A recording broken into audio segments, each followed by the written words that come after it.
I did bring the trusty glasses. Remember these? Did anybody see the combine? Did you see that? Did you see the shot when I was like going like that? I had to call Manti and apologize immediately thereafter. It was before he even finished the race. I mean, come on. I mean, these guys. Stan, you're awesome. You're unbelievable. Thank you very much. What a great friend you are. All the huddle coaches, the local, regional FCA coaches, could you stand up, please? Met a bunch of you guys already. Just stand up, would you? Coaches, are they here? Mark, are they here? Please give them a hand. Yeah, here, okay. Stand up.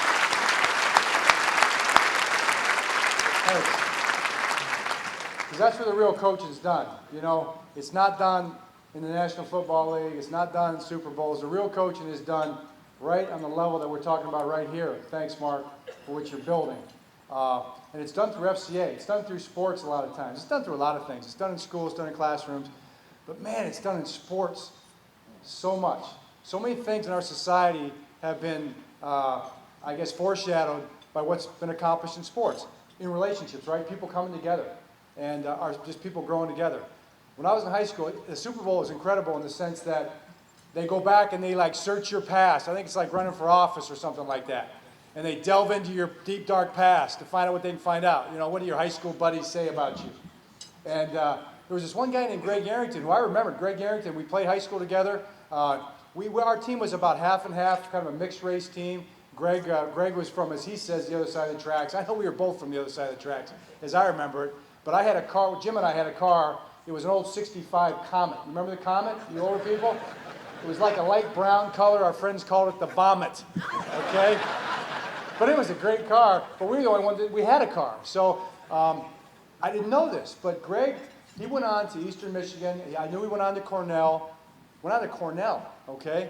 Graduated with honors from Cornell. Now he's in Michigan, and he runs a multi-million dollar company. He's the CEO and president of a huge company. So they called him up and they asked him what was kind of the key in his life. And he didn't have a lot going at the time. And he said, way back when, there was a guy on the team who asked him to go to an FCA camp the summer before his junior year. I did not remember that. I guess I was the guy who did that. I guess I just wanted somebody to go with. And about 4 or 5 of us went to this camp, kind of like we were hearing about here earlier, and it changed his life, and it started to change my life too. Then I got to college, and it was Campus Crusade. All right, you guys know Campus Crusade? Campus Crusade was involved with our football team. And one of the wide receivers, Kurt Custer, he used to beat up on me daily. He'd beat up on me at practice, then he'd put his arm around me and take me to Bible study later that night. His way of saying sorry, I think. I don't know. Thanks, Kurt. I mean, this guy can be a Christian. This big physical stud who was beating me up every day can be a Christian. There must be something pretty special about that. So I became a Christian. And then he still was beating up on me every day. It didn't work. And then got into college and got into coaching, and you kind of weave your way. Like it kind of we said in the thing, everybody's in a different place with quote unquote religion or faith or whatever you want to call it. And you get close to God, you get away from God. Things start going bad, you get close to God again. Things start going good, you kind of forget. And ran into a guy named Craig Verstig, who's on our staff now, and a guy named Mark Householder, who's the president for Athletes in Action. And we had weekly Bible studies every Thursday morning at Perkins. And we showed up most of the time. Sometimes we left Mark hanging. And that changed my life. And that's when I finally figured out that God's in control. God's in control of our life and everything.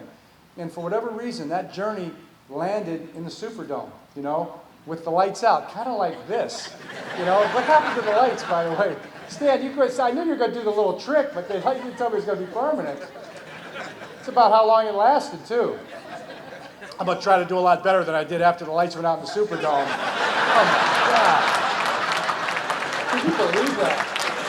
Right? We were rolling!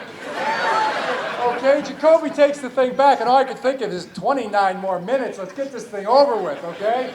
We're in pretty good shape. And then the lights went out. Now, the other thing I have to say is like nobody's perfect, right?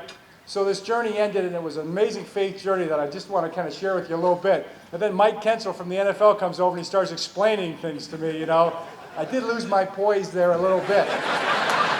Are there any lip readers in the house? Denying everything, you know? Oh, man, you know? So, lost it there for a little bit. I thought he deserved it. Mike Hensel, he tells me like he's like the most famous guy in New York now. He's in New York. He says he goes to the grocery store. People are like, you're the guy. You're the guy in the suit that Harbaugh was taking a piece out of your rear end, you know?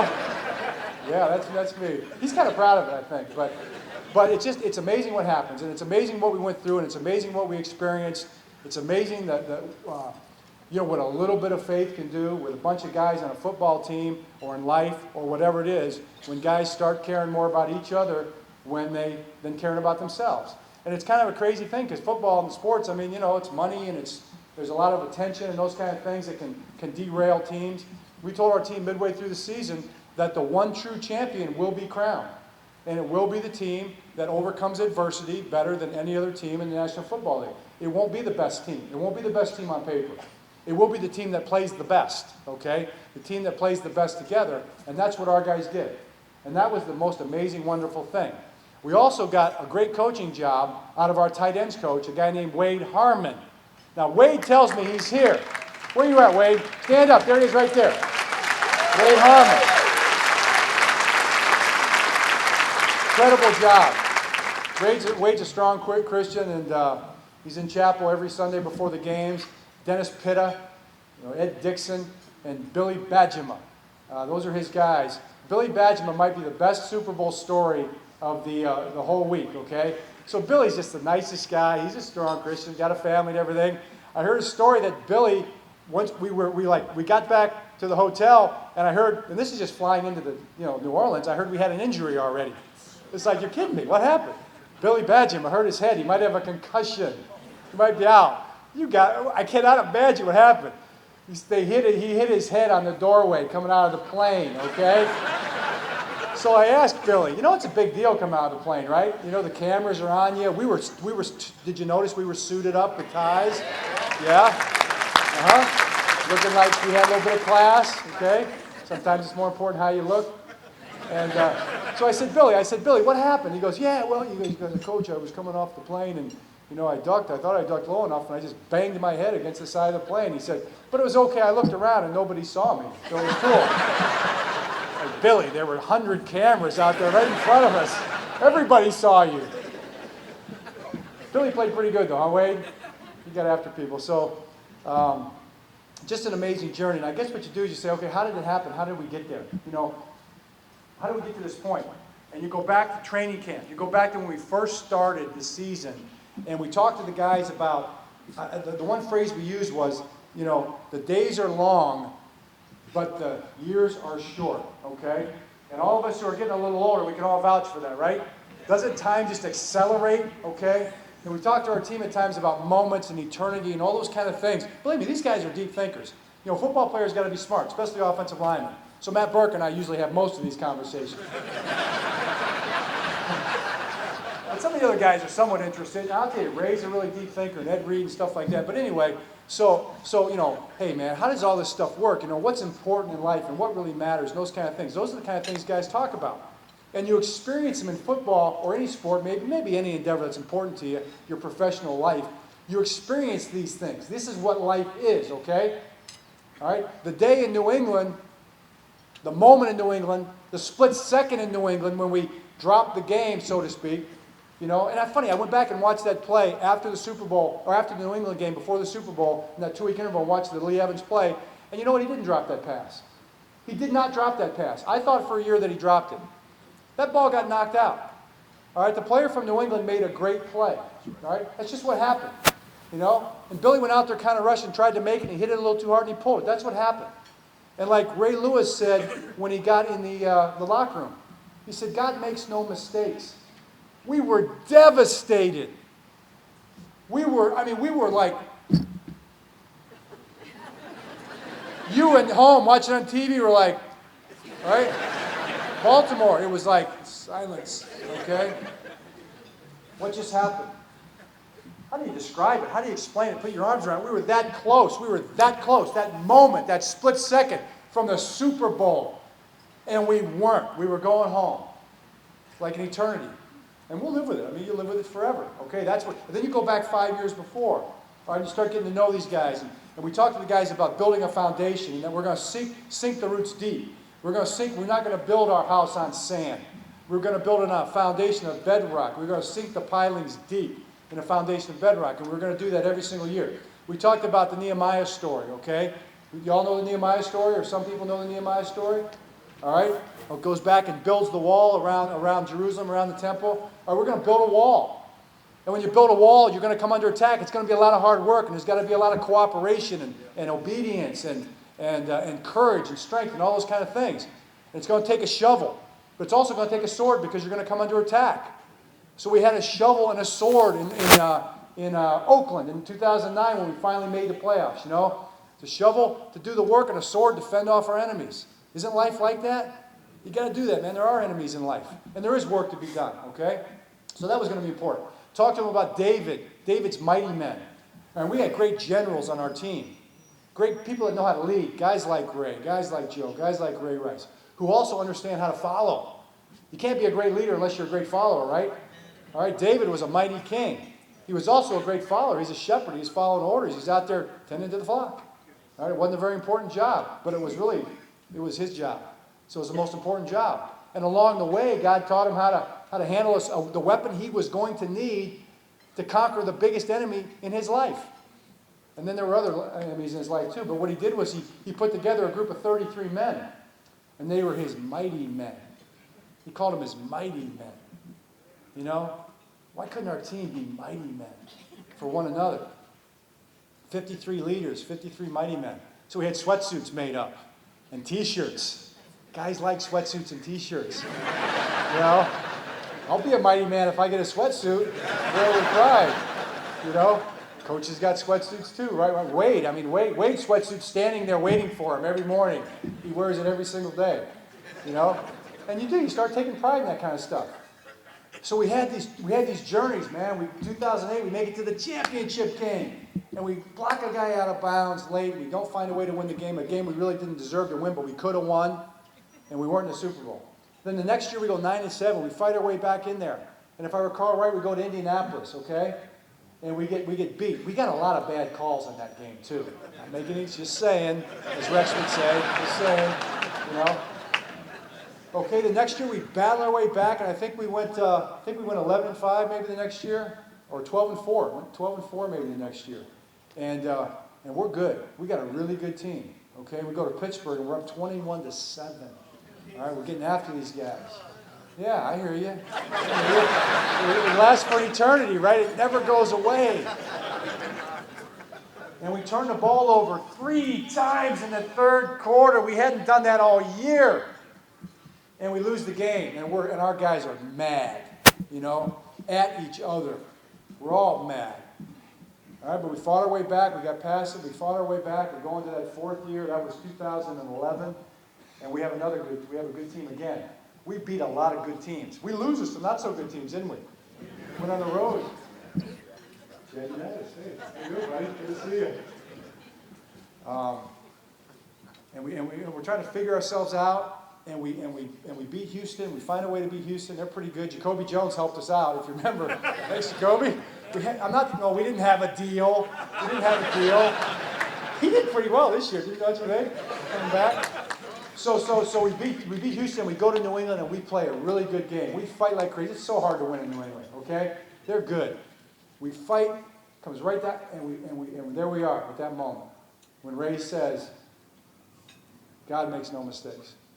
And we get on those buses, and it's a 40-minute bus ride down to Providence, and we get on the plane, and we're just trying to figure it out. And I think I got asked right up through the season, you know, "Are you over it yet?" No, I'm never going to get over it. You know, you're never going to get over it. It's okay. You don't need to get over it.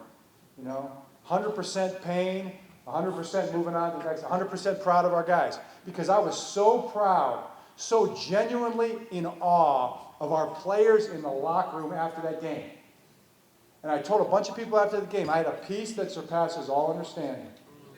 And I knew where that peace came from, and it had been, 30-some years in the making.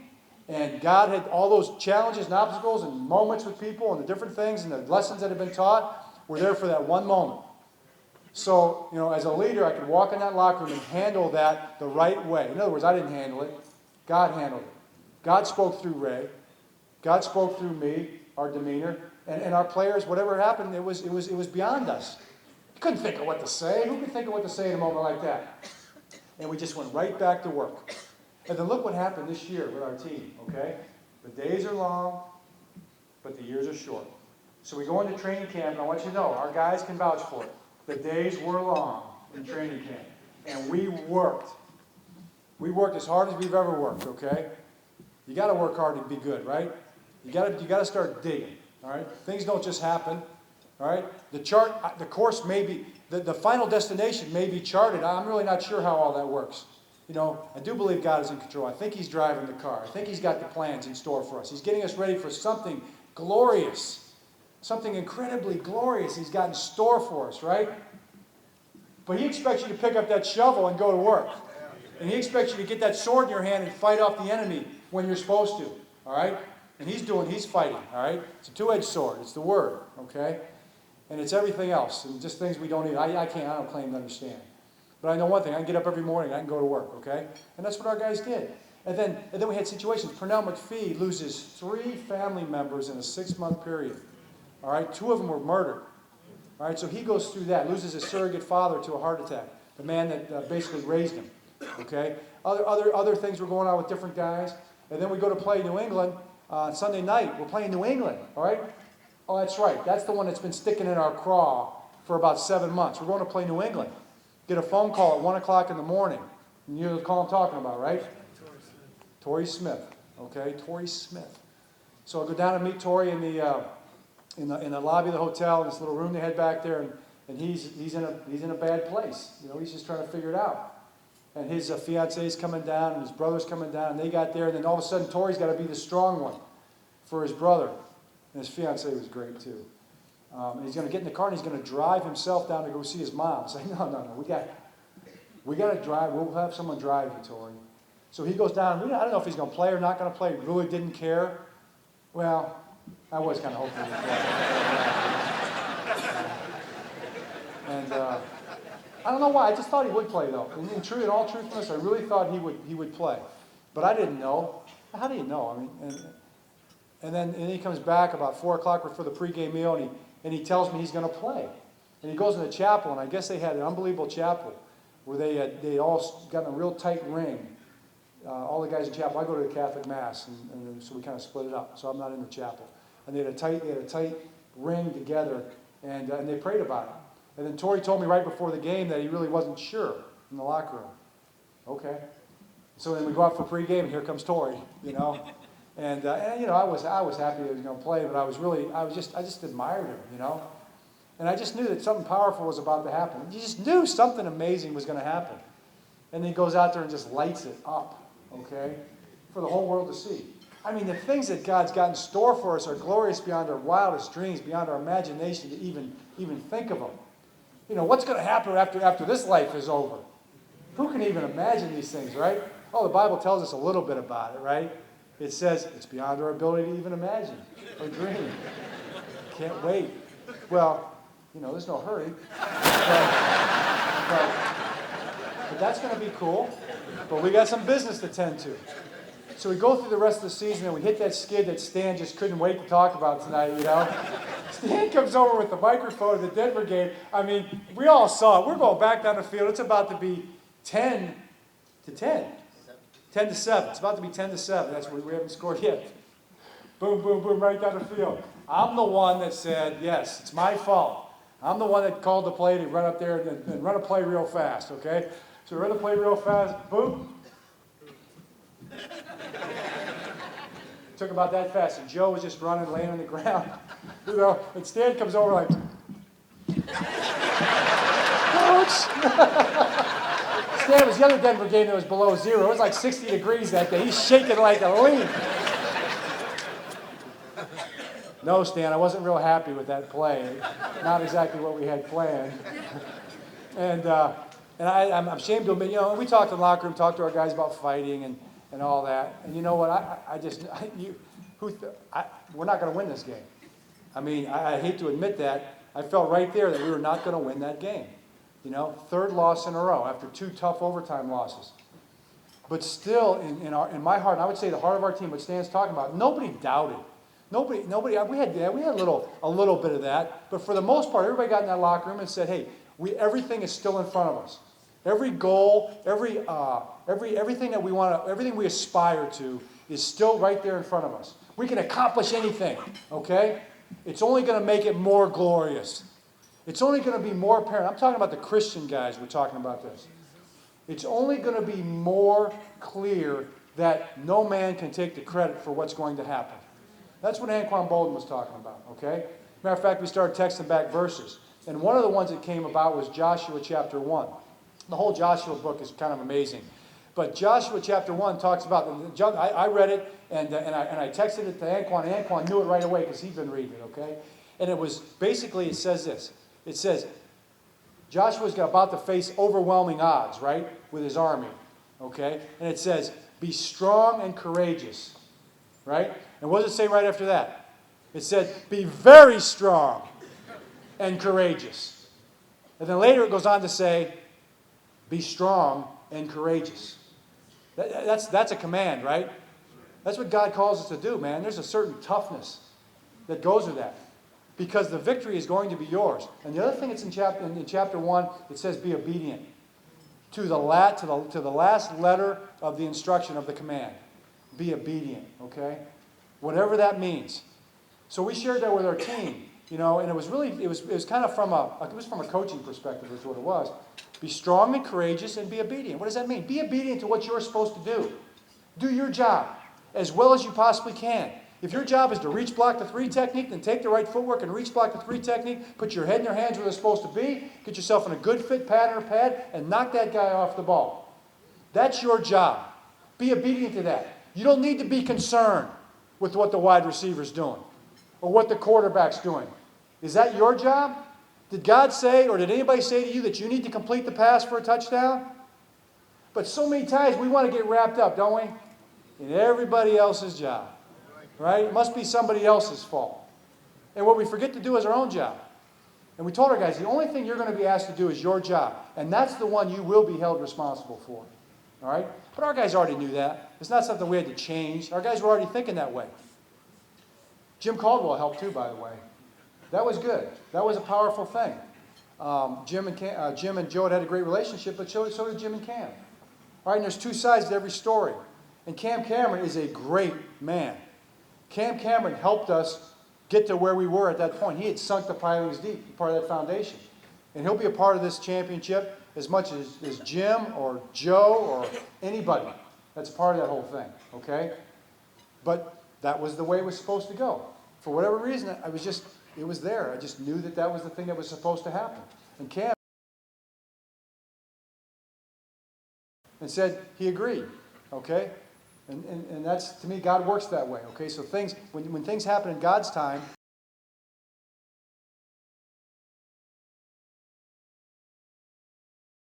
blow out the Giants, right? And all of a sudden we start looking like we're supposed to look, okay? It's like, I'm thinking, if we can get hot here in the playoffs, we got a chance. If Joe gets hot here in the playoffs, we got a chance. We get our defensive guys back, we can start playing defense the way we're supposed to play it, we got a chance. So we go to play the Colts. Well, we played the Bengals. We rested some guys. Our guys played their hearts out. And then we go play the Bengals or the Colts. And everybody's saying the Colts had all the, do you remember? They all know what? The mojo. Yeah. The mojo. Colts got the mojo. That's what all the talking heads were saying. I'm like, what's mojo? I've heard of mojo. Told our team, they can have all the mojo they want. All right? They got to stand up in front of us, in front of the Ravens, and in front of what our team is about. And what we're playing for. Oh yeah, and Ray's going to be back too. That's going to be pretty cool. That's going to help. Remember the thing he had on his elbow there? Trying to catch that pass? We did make fun of him for that. Yep. And then he went out there and took this at the end of the game. Right? What did he do? He did the little, I can't do it. I'm not even going to tell you. I can't do it. Okay? What a moment. What a moment. Yeah, but there's a lot there too because Chuck Pagano was on the other side, okay? Chuck Pagano. Man, we loved. Our players loved. We love Chuck. He's one of us. Look what he accomplished. Look what his team had been through, all right? And he battled and beat cancer, okay, throughout the course of the season. And there he was standing there, and you walk over and there's a hug, okay? I mean, there's adversity. There's all kind of, there's so many strands being weaved together in our lives that just all just come together for the perfect will of God, that you just got to stand back and go, oh my. Whether you win or whether you lose, whether it's a year ago, whether it's this year, okay? Then we go to Denver, okay? There's no way we're going to beat Denver. I promise you. The coaches, the fans in Denver, they were everybody, and they should have been. They were a great football team. They were very confident before that game. And our guys walked out there, and it was cold. Stan was shivering before the game. For a good reason, right? It was below zero wind chill. And we were ready to play. And so we're back and forth in a battle. We punt a ball, and it blows all the way across the field. And that little guy, Trendon Holiday, goes like that. And it was a touchdown, just like that. We're okay. We can overcome this. You know? Ray had talked the night before about no weapon. Isaiah chapter 54. No weapon forged against us shall prevail. Okay, that was kind of the thing going into that game. So it's a weapon forged against us. It will not prevail. And then we're in a battle. We're in a dogfight back and forth. And we go in at halftime. I think it's 21-21, right? And we get in the locker room, and Ray calls the whole team up right at the end. He goes, I got something I need to say. And he recited probably 4 or 5 verses right around 54. It's toward the end of chapter 54. And all those verses right around, and he recites them. And he just said, no matter what, stay together. No weapon forged against us in the second half shall prevail. He didn't mention the 5th quarter or the 6th quarter. I asked him at the overtime, does that count? The overtime count in that? Oh, yeah, we're covered. We're good. So we go in at halftime, and the ball gets kicked off, and we were supposed to squib it. Tucker, wherever you're at right now, it was supposed to be a squib kick. But that's okay. He lofts it right up in there. We'll cover it. And I heard Suggs back there. He wasn't quoting any scripture.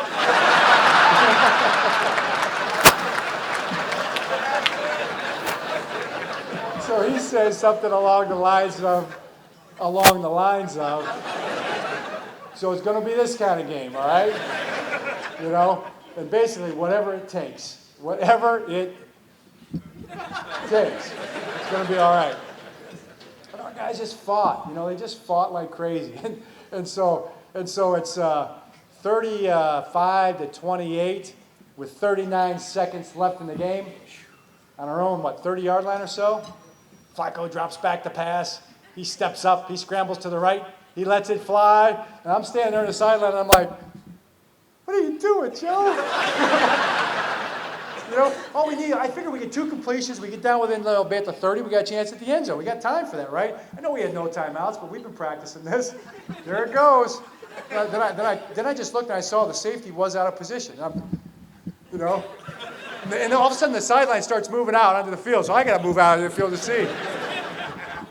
You know? And he catches it. And they fall down. And my thing fell off.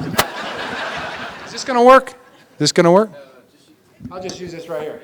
So they fell down, and he runs into the end zone. And Jacoby didn't dance. That was a miracle also. He didn't dance. He is Dancing with the Stars. I'm not real happy about it. Everybody said I was fine with it. I wasn't fine with it. I hope they knock him out in the first round. Hope for somebody else. Let's get back to football. I saw him today. I think he'll be okay. He'll be fine. But and he can dance. So it's tied. So now we're going into overtime. Okay? And it goes back and forth, back and forth. Next thing you know, we're on our own 3-yard line. Do you remember that? Oh, yeah. On our own 3-yard line. You saw the game, huh? It's 3rd and 13. I mean, and the wind's at their back. If we don't get this first down, we're going to punt another one up to Trendon Holiday, okay? And they're going to probably be in field goal range right away. And they're probably going to take a knee and have a chance to kick the field goal, get a couple plays down in there. All right, defense, let's go. Let's force a punt here, you know? And then Joe hits Dennis Pitta, Wade, hits him right up the seam. And Wade's coaching takes over. Dennis goes back shoulder, bam, makes the catch. And then we ran a couple plays. I don't know if we got another first down or not. And then that punt team runs out there. All right? The punt team that had given up the touchdown. The same bunch of guys that had given up the kickoff return. They go running on the field. I was confident. Completely confident in those guys. And Sam just booms it, right? 60 plus yards, booms it. And then Jimmy Smith, okay? Jimmy Smith, God love Jimmy Smith. Jimmy Smith is going to be a great player. But Jimmy was not in a good place. Okay, he'd be the first to tell you for about 3 weeks, 4 weeks. Because he's coming off double sports hernia surgery. That's really painful. All right, and he was really mad because he wasn't playing corner, but he was playing special teams. He had to go out there and run 45 yards at a full sprint, cold, and it hurt. And he thought it wasn't helping his recovery. This is the week before the Denver game. He and I are in my office discussing this, like two men, you know? And we came to an agreement. He was going to play special teams. Get out of here. And you're going to do it well. And he runs down there and makes that tackle inside the 10-yard line. Huh? And how well did he play in the Super Bowl 2 weeks later, right? Yeah. That was not holding. Okay? Yeah. But, so he makes the play. All right, then Peyton completes a pass, I think, out to the seam, and then Paul Kruger flushes him out to our left. And Corey Graham is a great, great player. And Corey Graham makes the interception, and we're almost in field goal range, right? And it's still, now we're not going to the wind at that point, and it's definitely getting below zero, and the wind's starting to pick up, and the field's like frozen solid. And then the quarter ends, all right? And then our kicking coach, Randy Brown, and our kicker run out there and practice the kick. That's okay. You're allowed to do that. I don't think you'll be allowed to do it next year. That's going to change probably. So somehow Ray Rice breaks free offensive line, and then he's just not going to quite get the first down. And here comes Marshall Yonder, right, just plowing in behind there. You're allowed to do that too. He pushes him across for the first down. We get a couple more plays, get about 5 more yards, and we are in field goal range. And there goes the rookie. And the field is pretty much sloppy and frozen. All right? And he goes out there and knocks that thing straight through. And I was arm in arm with Ray Rice. Anybody remember what I did with Ray at that point?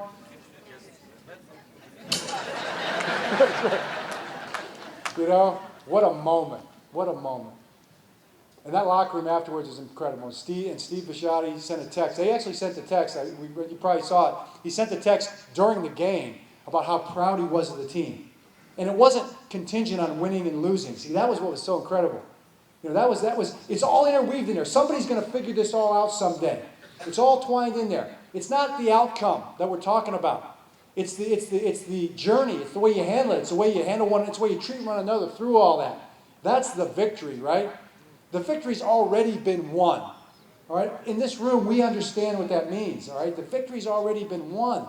All right? What's our role in this thing? What's our fight? You know? What's our job? What are we supposed to become? You know? The one true champion. Okay? The one true champion that we're meant to be, perhaps. That's what Fellowship of Christian Athletes is all about. All right? Helping people discover the meaning of life. All right? Why we are even here.